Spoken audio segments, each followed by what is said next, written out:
Hello, everybody, and welcome back to another episode of Doors Unlocked.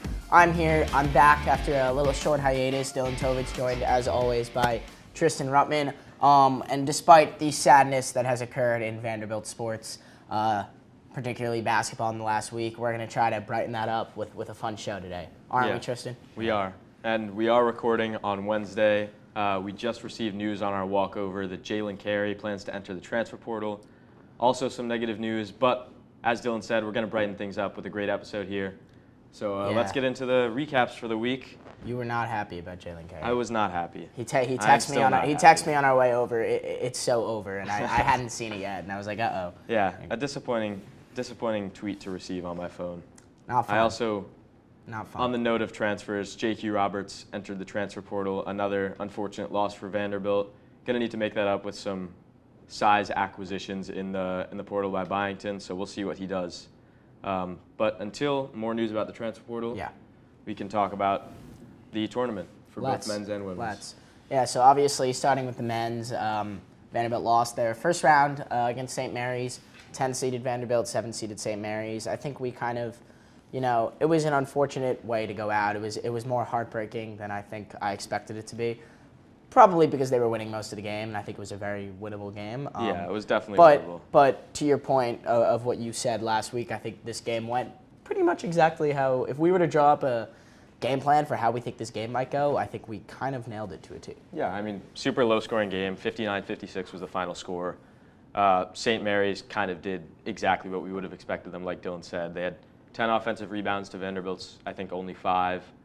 Played really slow. They did not shoot the three ball particularly well, especially in the first half, which I think Vanderbilt kind of failed to capitalize on. They were missing their shots.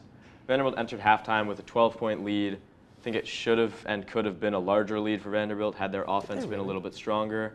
But otherwise, a pretty well-rounded scoring attack from St. Mary's. They had 4 players in double digits. Vanderbilt only had 1. Jason Edwards finished with 18 points on 8 for 18. Pretty standard Jason Edwards game. And Vanderbilt kind of just lacked the offensive firepower it needed. They played pretty well defensively, all things considered. They turned the ball over more than I would have expected them to against a team like St. Mary's that's so disciplined. But, yeah, all in all, it was a disappointing game. Yeah, I mean, Edwards played well enough. There was just... They needed one more guy. They needed someone to step up, and Nickel as we missed talked about last week. We needed Nickel to hit his threes better. And he went 3 for 8 from 3, which isn't that bad. The box score doesn't really represent exactly. how he I was about to say that because he missed. I feel like it seemed like he was 1 for 5, and then may have he hit missed a couple. Few towards he missed the end a couple that wide didn't matter open threes, and he got some good looks. Yeah, he had some good looks. I mean, he had some that go in and out, so like kind of just didn't fall. AJ Hoggard kind of failed me. I'm not gonna lie. As a Dylan, or as an AJ Hoggard. As an AJ Hoggard truther, I was really hoping we would see kind of vintage Michigan State AJ Hoggard in the tournament. We did not. What did he shoot? 1 for 8. Like really turned the ball over a lot. I'll say he still played good defense, still passed the ball well, but we needed more from him.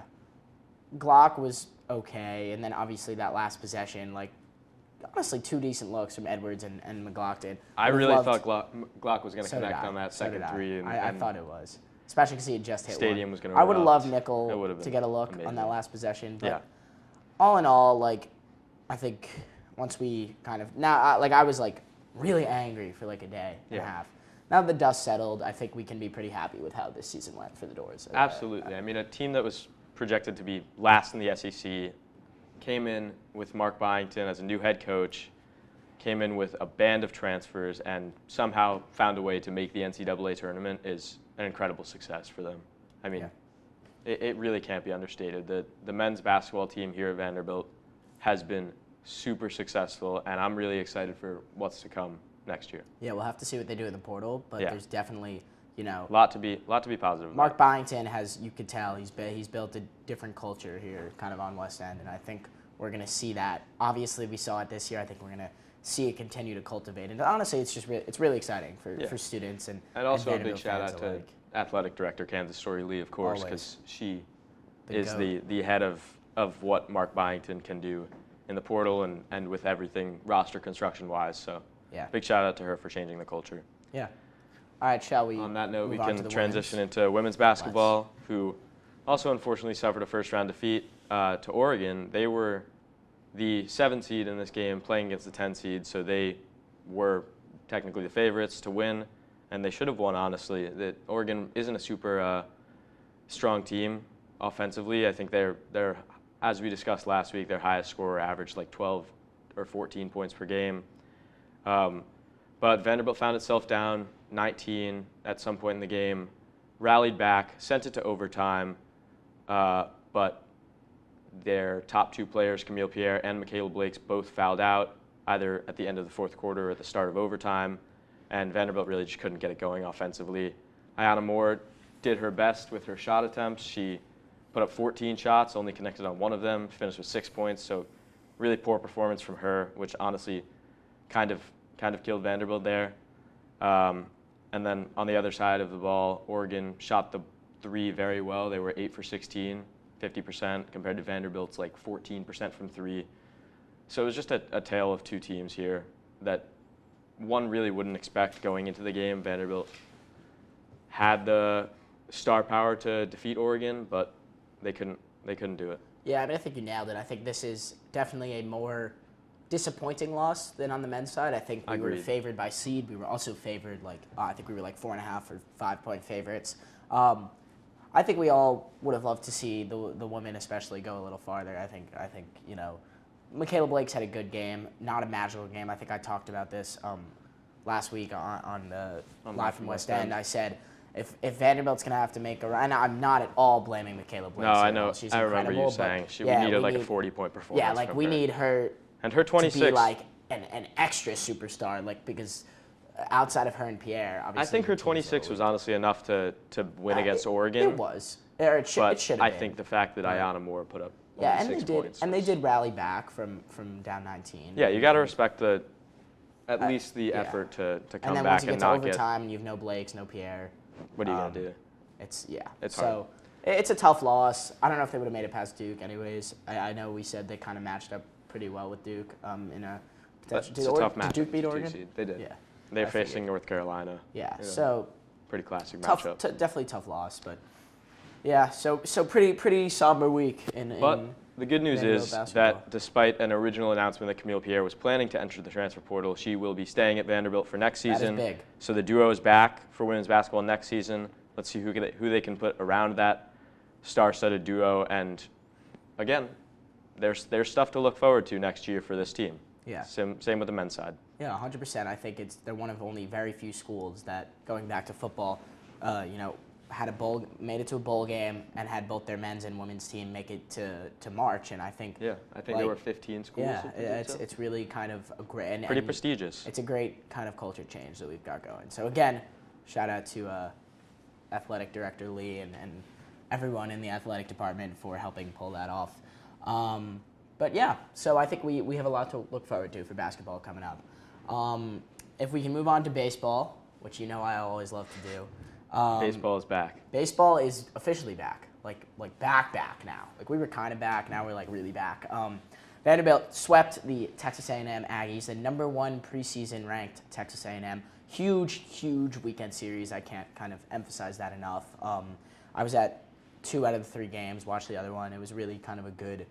They really looked good. I was very impressed. The pitching was phenomenal, as they have been. I think they had 49 strikeouts across the 3 games. So that's an average of 6. It was 16, 16, 17, which is absurd against any team. It's especially absurd against a team like Texas A&M. Like that's a crazy threshold, and it's not.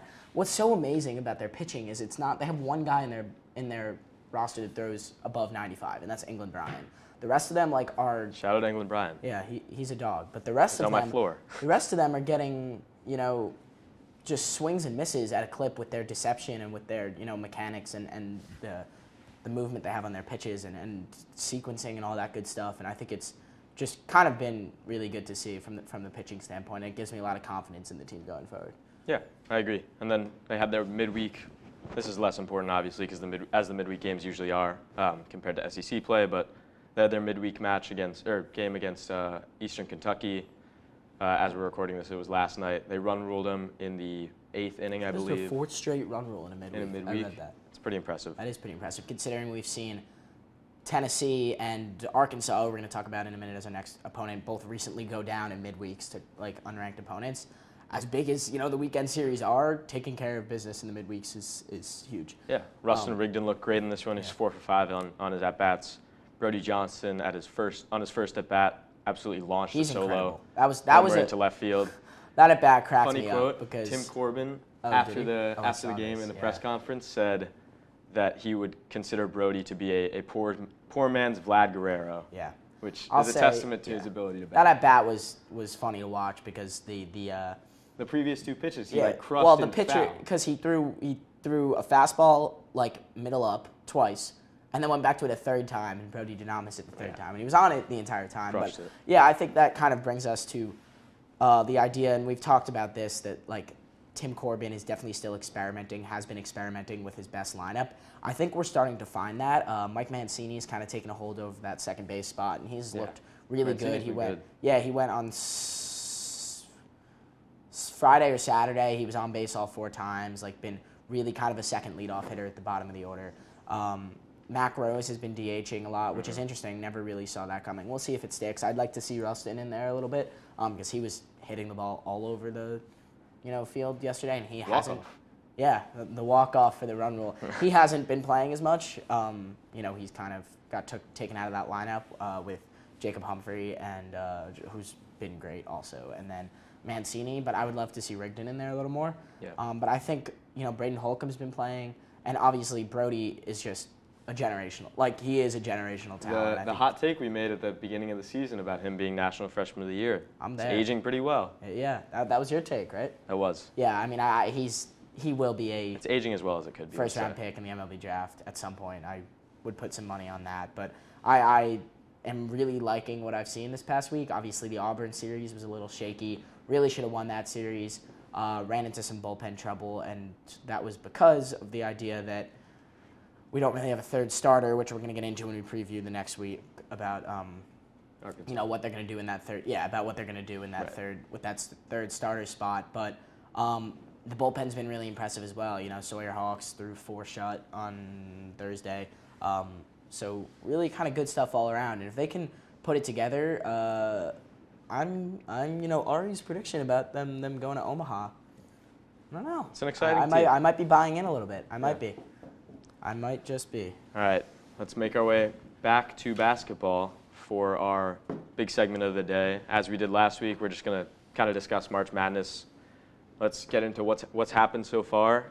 Major storyline, I think thus far, at least before the Maryland-Colorado State game, was kind of just that the games have been a little bit lackluster in terms of endings. They haven't been as exciting, not as many upsets. People were pretty disappointed with the tournament, it seemed like, at least through the first round.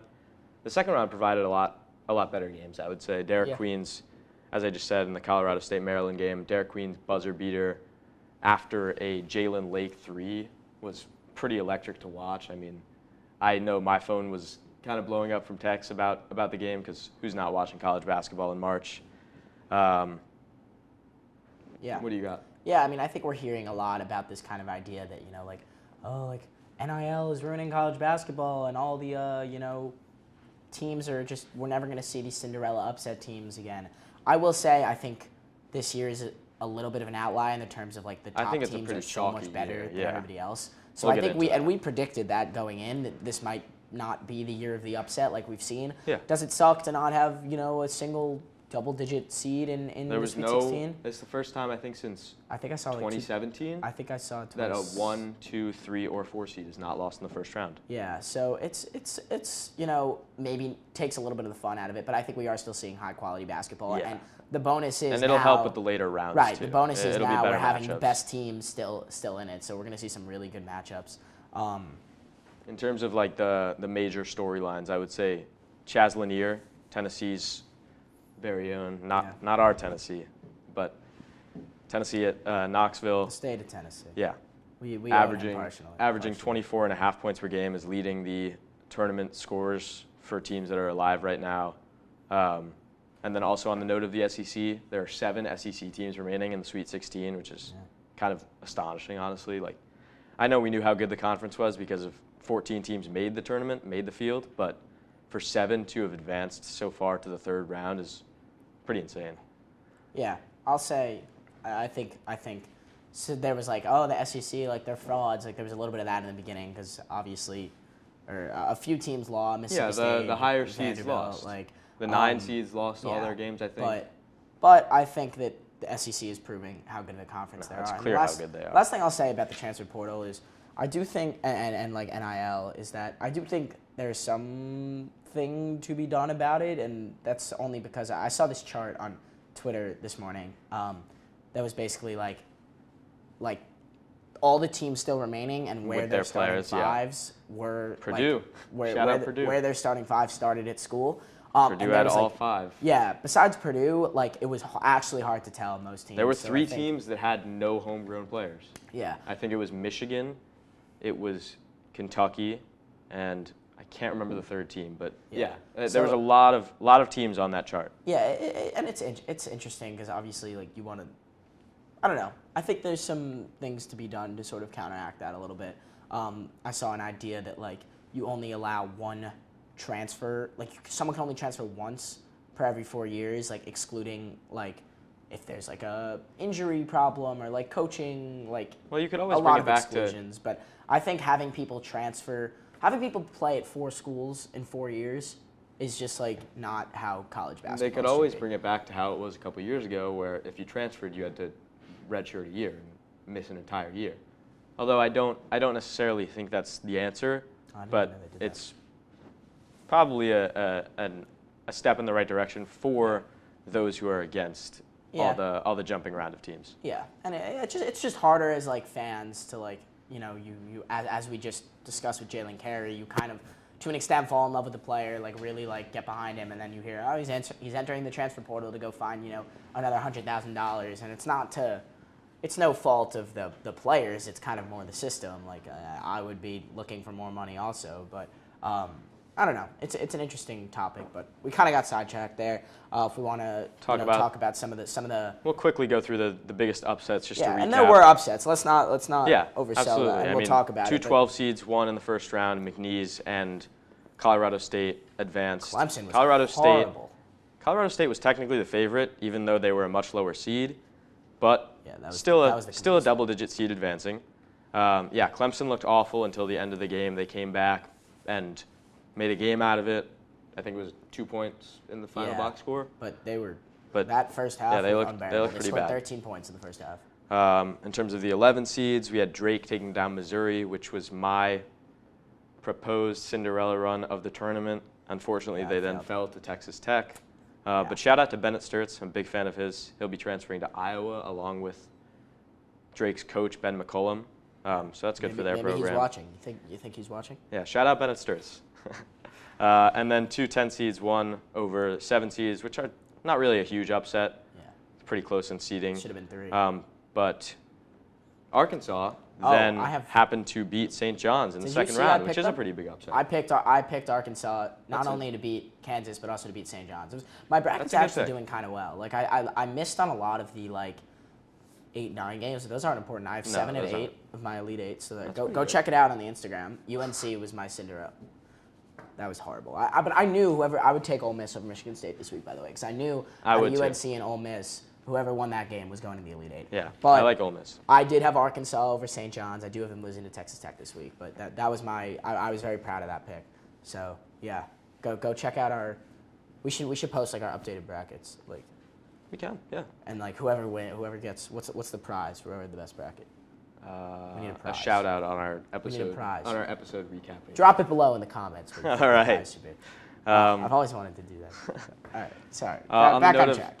On the note of the chalk, the teams that are left in the East, it's a 1 versus 4, 2 versus 6 seed. South is 1 versus 5, BYU. 2 versus 6. We didn't talk about BYU.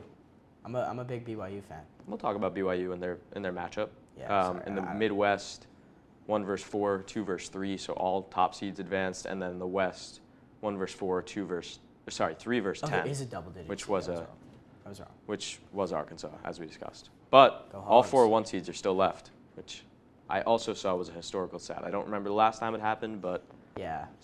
It's been a few years. There's usually one team that goes down to an 8 on the 8-9 line, but it hasn't. I don't think it's been that long, but I think again, like what we predicted, what everyone was saying about how it's going to be hard. Like I think we could actually be seeing an all 1 seed Final Four, and we're going to talk about our updated Final Four picks going forward. Yeah. In a minute, but I think these 1 seeds kind of all look dominant. I agree. Particularly, I am the biggest fan of Florida. Oh, really? I thought you were going to say Duke. Duke has been crushing their competition, but I think they've played worse competition. I think Florida playing UConn is a much harder matchup than Duke playing but they should have lost that game. Like, well, they shouldn't have. Well, they almost lost that game. I don't know. It was a Florida's close game, actually but the one. UConn's good. All right, All right, let's talk about the matchups, and then we'll get to our Final Fours. So the I'll Sweet give you my thoughts 16 on that then. has probably begun by now by the time this episode airs. But Caleb Love facing Duke is a pretty cool storyline, considering that he used to play for UNC, but now is playing at Arizona, so he'll be revisiting Duke. I had Arizona in one of my brackets, but I think I faded that because of Duke. But enough about sorry, your own brackets, you're right. Mr. Selfish, I do keep talking about my own bracket. I'm very passionate about Another storyline is, like we said, going into the tournament, Florida was one of the favorites, so they're red hot, but they are facing off. Are they red hot? They're red hot because they haven't lost in a while. They're still coming off an SEC tournament. Okay, victory. sorry. I'll let you go with that. Facing off against Maryland's Crab 5, which I think is a pretty awesome nickname, and I'm a big fan of Maryland, big fan of Derek Queen. It's a little corny, but it's a play on words for. I think it's a nice play on words. I like it. I think that'll be a really good matchup. I think Florida Maryland will be one of the best matchups of the tournament. Agreed. And then another great matchup, I think, between Kentucky and Tennessee. Tennessee's the higher seed, but Kentucky swept them this year. That's going to be a good game. So SEC clash, Kentucky has looked good, which I can use as a transition into the Final Four predictions. I actually have Kentucky making the Final Four. That's updated. That is very updated. I had them losing in the second round in my original bracket, but this is per my second chance. Houston? Yeah. Did you have all ones? Yeah, I did. I had all ones. This guy with the no fun. We talked about this last time. I know, said it was a reason for the chalk. Okay, so what's your updated Final Four? Rip it off. 3 1s at Kentucky. Right. So Auburn, Florida, Duke, and Kentucky. Yeah, and your final? I have Florida beating Duke. And you're standing by that? Still? Now? Yeah, like this is your updated? Yeah, this is updated as of today. Did you? Okay. So I had my Final Four. I'm going Auburn, and then my sleeper pick, who I've had from the beginning, Texas Tech. I think they've looked really good. I'm a big JT Topic They have looked guy, very good. And I think maybe they're getting some of their injured guys back. I don't know. I got to check that. But Florida looked very beatable to me. Like, I think everybody has jumped on to UConn, I'm saying. Mm-hmm. Like, UConn is a very good team, but I think everybody's kind of jumping on this Florida, like, is the best team in college basketball train, and, like, they are more picked than, like, I think, besides Duke, any other team. They're like 8 men. I know. 8 men deep. I don't know. Really I don't know them as well as you do, but I don't know. I'm not totally. I think on if them. Auburn and Florida meet in the Final Four, that'll be one of the best matchups. I think we're going to see Texas Tech take down Florida in the Elite Eight, and then I think that'll be a good matchup too. Duke versus Houston. Houston, like, could very easily win this whole thing. We say that every year, but like, they just are like a machine. I mean, they didn't win that convincingly against Gonzaga. Gonzaga's really good. Gonzaga's much better than UConn, and Florida almost lost to UConn. I don't know if they're much better. Yes, they are much better. Those are both hard 8 Much matchups. is subjective, Either way. But, okay. But yes, Houston's great. But my final, I still have Duke versus Auburn, and I'm going to stick with Auburn winning. They actually have probably looked the worst out of the 1 seeds. Maybe they had an easy second round. They were playing close with that 16 seed at the beginning, which wasn't great. Yeah. But I'm sticking with Auburn and Coach Bruce Pearl, my dear friend. Shout out Bruce Pearl. Yeah. Good guy. He's a very good guy.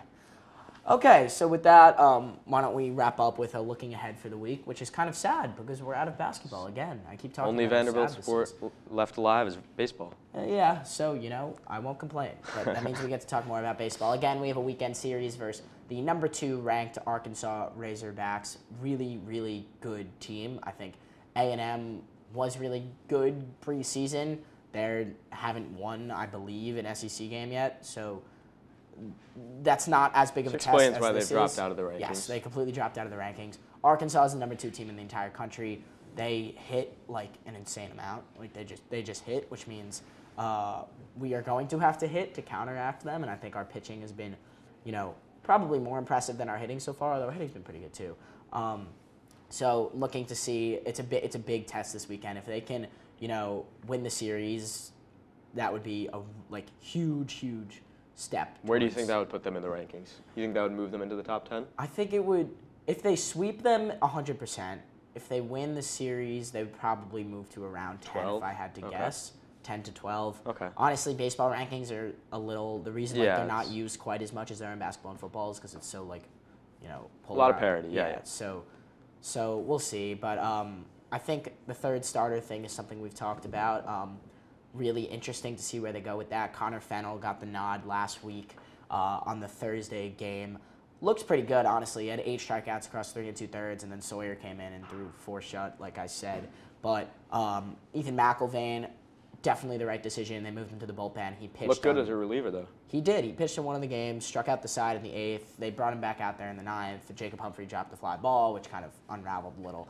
But I'm really glad they made that move. I think McIlvain is definitely more built for the bullpen, which we also talked about on Live from West End, which kind of just the way he pitches and his style of play. I think Connor Fennell was honestly not the guy I was expecting them to go to. I thought it would maybe be Kranzler and maybe be Sawyer Hawks.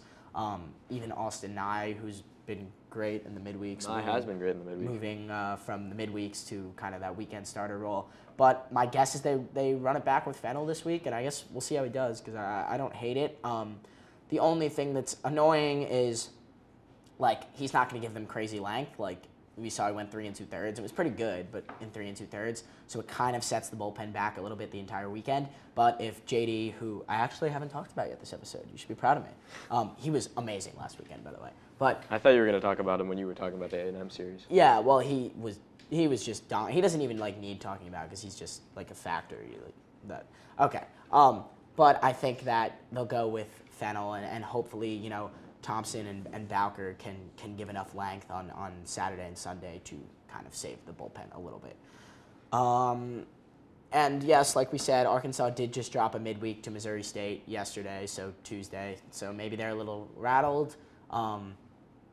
Beatable, I'd say, and hopefully, the VandyBoys can win the series and keep moving up the rankings. Yeah. Nervous anticipation for this series. It'll be a big, very telling for what the rest of the season is going to be like. I think there'll be a really big, good crowd at Hawkins too. Tickets are already sold out. They sold out student half tickets an hour, sold out 15 minutes into being posted. Yeah. A&M, it was a pretty good atmosphere. It was pretty cool. All right. Yeah, so I think we have gone over time per usual, pretty comfortably. I'd say, for those of you who go ahead. I'm gonna throw a little outro. For those of you who have stuck around, thank you for watching with Doors Unlocked. Tovitz, you want to wrap it up? Yeah, thank you guys for a great episode. We're very happy with how that went. But honestly, good luck with all your brackets, and we'll see you next week to recap some more March Madness updates. Go Doors. Go Doors.